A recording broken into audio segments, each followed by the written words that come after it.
I'm Jocelyn Olcott, and I am a historian of Mexico. I originally trained as a historian of Mexico, and most of my work has been on women and feminism in Mexico, in post-revolutionary Mexico, so the period starting in around the 1920s forward.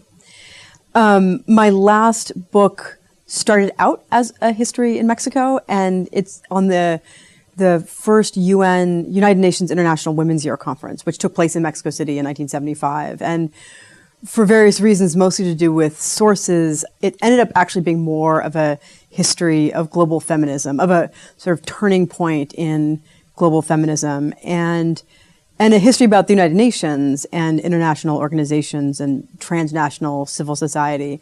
So I've ended up with a sort of two-track set of interests. One is still on the history of women and feminism in Mexico, and then another interest that's been really well served here at the Institute on transnational feminism and international collaborations. So it's that part has I think sort of expanded here.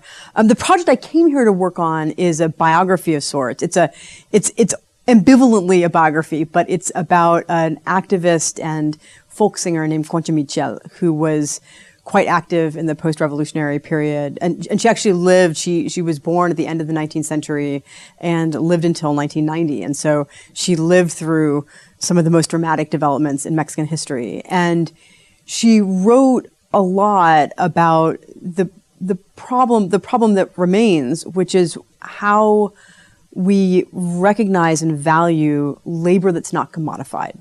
And she was particularly interested in the labor associated with motherhood. She wrote a lot about motherhood as an imaginary, but also as a form of labor, most particularly.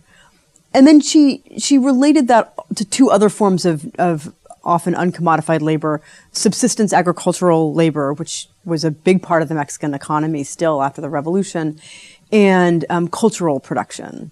So these things that she saw, and I think we still see as being critical to uniting and sustaining a society and to sustaining an economy, frankly, get completely effaced from economic record keeping.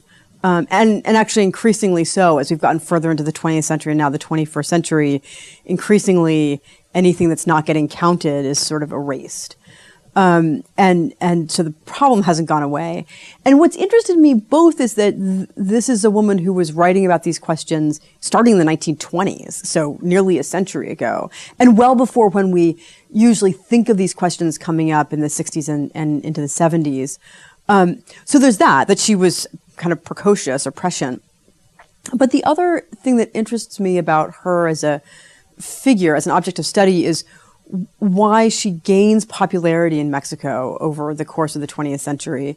And in particular, the ways in which she offers, I think her appeal is that she offers an alternative vision of feminism. That is to say, an alternative to the liberal feminism that tends to prevail, certainly in the United States and in much of Europe, that focuses on educational opportunities and professional opportunities. And she focuses instead really on the question of motherhood and how do you develop what she sees as a really autochthonous Mexican feminism, but a feminism that is deeply rooted in the values and practices of motherhood.